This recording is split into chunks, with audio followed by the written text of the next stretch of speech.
आज किसी से दान नहीं लिया। राजा बलि को बड़ा दुख हुआ कि मेरे द्वार पर आया हुआ ब्राह्मण बालक कोई संत याचक खाली हाथ लौट जाए तो बड़ा दुख की बात है।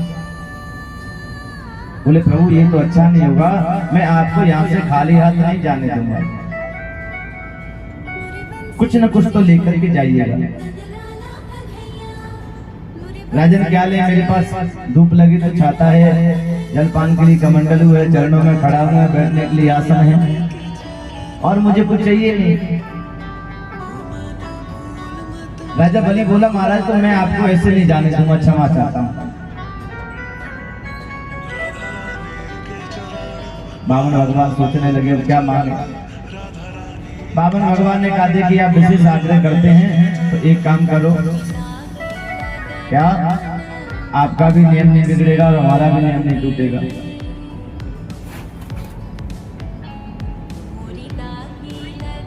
इसलिए एक काम करो कि तस्मात् ततो महीनि सद व्रणे हम दर्शवात् पदानि तेन दैत्येन्द्र संहितानि पदानि मम। केवल तुम हमें पदानि तेन दैत्येन्द्र 3 पग भूमि दान में दे दो। राजा बलि बड़ी जोर से हंसा और कहने लगा, बोले प्रभु आप रहे बामन के बामन, इसलिए हमारे बाबा परबाबा कहा करते थे कि अग्रम बुद्धि बाणिया मध्यम बुद्धि जाट और तुरुक बुद्धि तुरकड़ा बामन चौपट पाठ। इतने बड़े त्रिलोकी सम्राट के पास में आकर के और केवल 3 पग भूमि दान में मांग रहे हैं। बामन भगवान मनी मन सोचने लगे बड़ा त्रिलोकी सम्राट बनता है, 3 पग कोई पूरा कर देना। राजन जल्दी करो मेरे पास समय नहीं है। क्या करूं महाराज? बोले संकल्प कराओ। अरे महाराज 3 पग भूमि के लिए क्या संकल्प कराना? बोले अभी आप दान देना भी नहीं जानते हो, बिना संकल्प के हम दान नहीं लेते हैं। संकल्प दान ही फलीभूत होता है। जैसे संकल्प की बात आई तो गुरुजी समझ गए।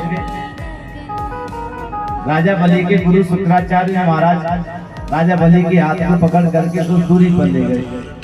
वहां जाकर के कहा राजा इनके चक्कर मत पड़ो। क्यों? बोले ना ये कोई बामन है ना कोई त्रिपन है, ऐस वैरो चने साक्षात, ये तो साक्षात भगवान विष्णु हैं। ऐस वैरो चने साक्षात भगवान विष्णुरभया कश्यपादत तेर जातो देवानाम कार्य साधक।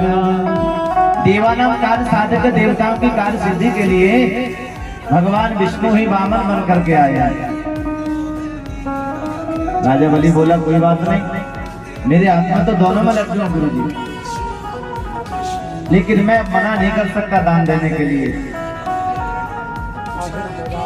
मैं इनको मना नहीं कर सकता। अब मैंने वचन दे दिया है। गुरुजी बोले कोई बात नहीं, झूठ बोल दो। राजा बलि कहने लगा कैसे गुरुजी आप मुझे झूठ बोलने की प्रेरणा दे रहे हैं?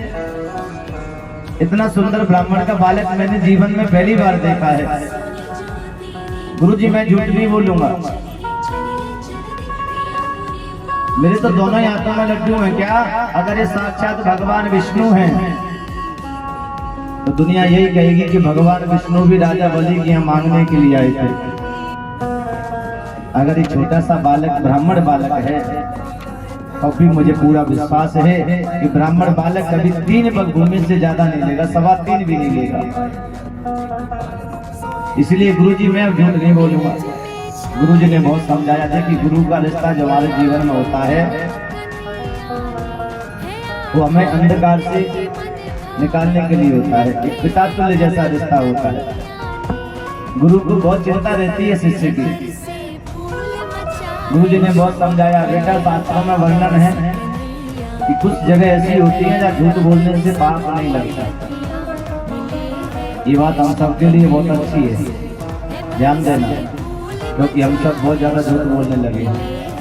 झूठ भी बोलो तो ऐसी जगह बोलो कि पाप भी नहीं लगे, अन्यथा झूठ से बड़ा कोई पाप नहीं है, ध्यान रखना। लेकिन ये स्थान ऐसे है जो मैं बता रहा हूँ आपको, यहाँ झूठ बोलने से पाप नहीं लगता। क्या? स्त्री नरम विवाहे च व्रत्यर्थे प्राण संकटे गौ ब्राह्मणार्थे हिंसायां नान्यं जुगुप्तसम्। स्त्री नरम विवाहित, अगर किसी कन्या का विवाह हो रहा हो, कोई गरीब कन्या आपके झूठ बोलने से अच्छे घर में जा रही है, तो वहां झूठ बोलने से कोई पाप नहीं लगता। व्रत्यर्थ प्राण संकट, अगर किसी के प्राण व्यर्थ में संकट में हैं, तो वहां झूठ बोलने से आपको कोई पाप नहीं लगता। अगर आपके झूठ बोलने से उसके प्राण बच सकते हैं, तो वहां झूठ बोलो तो कोई पाप नहीं लगेगा। शास्त्र में छूट देते हैं। गौ ब्राह्मण की हिंसाया, गौ ब्राह्मण की हिंसा हो रही है, आपके झूठ बोलने से बच रही है, तो वहां भी झूठ बोलने में कोई पाप नहीं लगता है। यदि किसी का सारा धन लुटा जा रहा हो, सारा धन लुट रहा हो, आप